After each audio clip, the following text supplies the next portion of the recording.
खून से लिखी थी आजादी, सपनों से सजाया देश, पर जब सियासत अंधी हो जाए तो अपनों का ही दिल टूट जाए खामोश होकर। जय हिंद दोस्तों। बांग्लादेश को पाकिस्तान नहीं बनना था। 1971 में लोगों ने जान देकर, कुर्बानियां देकर और तानाशाही से लड़कर एक नया मुल्क बनाया था। एक ऐसा देश जहां सत्ता जनता की होनी चाहिए थी, ना कि किसी फौजी हुकूमत या फिर तानाशाही की। लेकिन आज का बांग्लादेश एक बड़ा सवाल खड़ा करता है, क्या वो पाकिस्तान से अलग होकर भी पाकिस्तान जैसा बन चुका है? 17 नवंबर 2025 पूर्व प्रधानमंत्री शेख हसीना को जब फांसी की सजा सुनाई गई तो पूरे अदालत में तालियां बजने लगी। पर सवाल ये है, ये तालियां लोकतंत्र की थी या भीड़ की भावनाओं की? आखिर बांग्लादेश में हो क्या रहा है और क्या इसका असर पूरे भारत और पूरे दक्षिण एशिया पर पड़ेगा? हम इसी बात को आज डीपली से समझेंगे।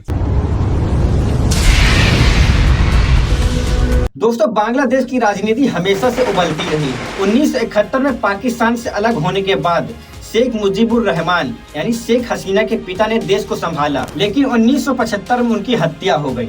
फिर तख्ता पलट, फिर अस्थिरता और फिर 1990 के दशक में लोकतंत्र वापस आया और इसके बाद दो बड़ी ताकतें उभरी, आवामी लीग शेख हसीना, बीएनपी खालिदा जिया। 2009 से 2024 तक करीब 15 साल तक शेख हसीना सत्ता में रही। उनके कार्यकाल में जीडीपी चमकी, गरीबी घटी, इंफ्रास्ट्रक्चर में सुधार आए, लेकिन साथ ही चुनावों में धांधली, विपक्ष पर कार्रवाई और मीडिया पर दबाव, ये आरोप भी लगे उनके ऊपर। और फिर आया साल 2024 जिसने पूरी तस्वीर बदल दी।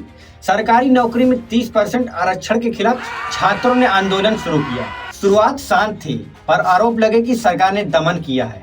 पुलिस फायरिंग, हेलीकॉप्टर से हमले और भारी संख्या में मौतें हुई। और ये वही पल था जब पूरे बांग्लादेश का मूड हिल गया। और 5 अगस्त 2024 को हसीना की सरकार गिरती है। हसीना भारत आती है और बांग्लादेश की सत्ता में आते हैं मोहम्मद यूनुस, नोबेल विजेता। पर लोकतंत्र वापस नहीं आता, बल्कि स्थिति और उलझ जाती है। 2010 में शेख हसीना की सरकार ने 1971 के युद्ध अपराधों के लिए एक स्पेशल कोर्ट बनवाया, लेकिन आज उसी कोर्ट ने शेख हसीना को मौत की सजा सुना दी। 453 पेज का फैसला और 3 मुख्य आरोप। पहला, हिंसा भड़काने का आरोप, दूसरा, प्रदर्शनकारियों पर फायरिंग के आदेश का आरोप और तीसरा, हत्या और यातना रोकने में नाकामी। पूर्व गृह मंत्री को भी मौत की सजा, पूर्व आईजीपी को 5 साल की जेल। पूरे कोर्ट रूम में तालियां बजी। पर हसीना कहती हैं, ये कंगारू कोर्ट है, ये एक फिक्स ट्रायल है, मेरी बात सुनी ही नहीं गई।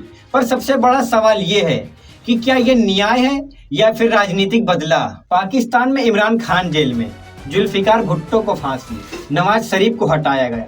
हर बार लॉजिक दिया कि कानून लागू किया है, लेकिन फिर क्या हुआ? पाकिस्तान का अर्थव्यवस्था टूटी, देश टूटा, भरोसा टूटा। और अब बिल्कुल वही पैटर्न दिखाई दे रहा है बांग्लादेश में।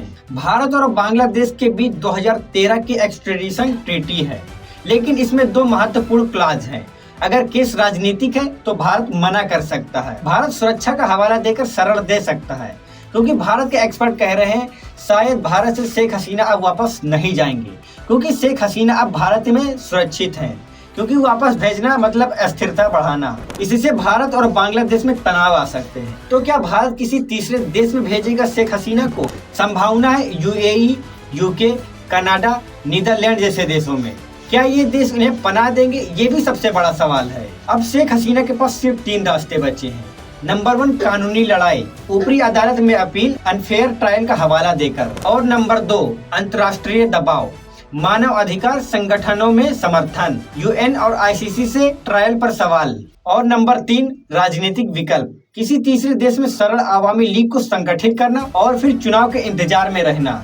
आज का बांग्लादेश, लोकतंत्र कमजोर, विपक्ष कमजोर, मानव प्रणाली पर सवाल, यूएन भी चिंता जता रहा, हिंदू अल्पसंख्यक पर हिंसा, भारत विरोधी बयान और ग्रेटर बांग्लादेश जैसे नक्शे। और इसमें सबसे बड़ा सवाल ये है कि बांग्लादेश चीन पाकिस्तान ब्लॉक की तरफ झुक जाए, और अगर ऐसा होता है तो भारत के लिए एक स्ट्रेटेजिक चैलेंज होगा। लेकिन 1971 में बांग्लादेश ने तानाशाही के खिलाफ लड़कर लोकतंत्र चुना, लेकिन 54 साल बाद वही राजनीतिक बदले की राजनीतिक बन चुकी है। वही विपक्ष को कुचलना, वही ट्रायल, वही जेल, वही फांसी। क्या बांग्लादेश सच में पाकिस्तान बन रहा है? उम्मीद है कि नहीं। उम्मीद है कि बांग्लादेश अपने लोकतांत्रिक आत्मा को फिर से जिंदा करेगा, क्योंकि वो कुर्बानियां जो 1971 में दी गई थी वो व्यर्थ नहीं जानी चाहिए। Long life Bangladesh. उम्मीद है डेमोक्रेसी जल्द बदलेंगी। बांग्लादेश की कहानी सिर्फ एक देश की राजनीतिक नहीं है, ये वो याद है कि लोकतंत्र को बचाना आसान नहीं और खो देना बहुत आसान है। आज सवाल सिर्फ शेख हसीना का नहीं है, सवाल उस सपने का है जो 1971 में बना था। उम्मीद है कि बांग्लादेश उस सपने को बचाएगा और दक्षिण एशिया की राजनीति भी बदलेगी, नफरत से नहीं, लोकतंत्र और इंसाफ से। आगे क्या होगा ये आने वाला समय बताएगा, लेकिन फिलहाल हम बस यही दुआ करते हैं कि सियासत ना जीते और इंसानियत हार ना जाए।